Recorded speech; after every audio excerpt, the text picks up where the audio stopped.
Hello everyone, Jesse here from the Financial Toolbox to answer the question that came in this week. In fact, it came in recently while we were over at a baptism. And the question was, Jesse, what's the difference between a godparent and a guardian? Excellent question. I find that there's a lot of confusion here. In fact, there's two questions I'll share with you as it relates to guardianship that you need to have answered, and most times that I see this question isn't properly answered, so this is important. But let's talk about what a guardianship is not first. It's not the godparent. Now, back in the day, the godparent was the end-all and the be-all. This is in the olden times where, all you needed if you weren't around is a straw mattress for your kid to sleep on, and by the time they grew up at the ripe age of 13 and probably got married and found a craft, there wasn't a lot of financial expense with that. Now, there's a bigger picture. There's a lot more financial resources going towards raising our children, and you want to get this done legally. So the godparent, just to sort of put this aside, is going to be the spiritual development and spiritual raising of your child. It's more of a ceremonial structure, but you want to have it done legally. So legally is going to be the guardianship. Now, in your will is where you appoint the guardianship and the trustee. Now, it's going to be separate from a trustee as well, because the trustee takes care of the purse strings. They manage the money for the child or children until they reach a certain age. The guardian is going to be the person who's going to raise the child up until the age of majority, and that's a legal entity. It's a legal binding commitment. So that, be aware of what you're entering into. Now, keep in mind, you want to make sure that these two questions are answered. If you are nominating someone to be a guardian for your children, you need to figure out how much money is it going to take to raise your kids.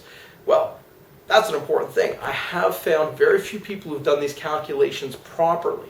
On the flip side, and the second question is, if you are taking the responsibility on to be a guardianship for someone, you need to know where's that money coming from and how much money is that going to be.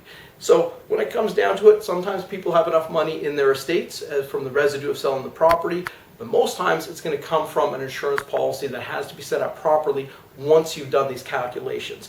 Think of such things as summer camps, Disneyland, braces, university, private schools, all these type of things that can financially complicate things. Oh, and by the way, if you're nominated to be someone's guardianship, good luck in trying to justify different level of expenses for your kids or the kids you've been appointed to. Let's say you have 3 more kids in your family because the guardianship gets triggered. Yeah, try justifying, one set of kids gets braces, the other doesn't. One set of kids goes to Disneyland, the other gets a postcard. Wish you were here, it was a great vacation. You want to make sure that you have the continuity of care, which means you need to have these questions answered on the proper funding of it.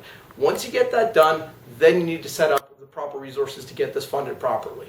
If you don't have that person to speak to, find someone who's equipped to help with that. If you have any questions, I invite you to contact me. I help people with these calculations and setting up the structures as well. So, I hope you enjoyed the answer here. I hope it was complete for you.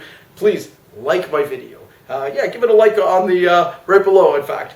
Share the video. People who you know who have children or who may be guardians that might not know the difference between these terms, it's important that they know this.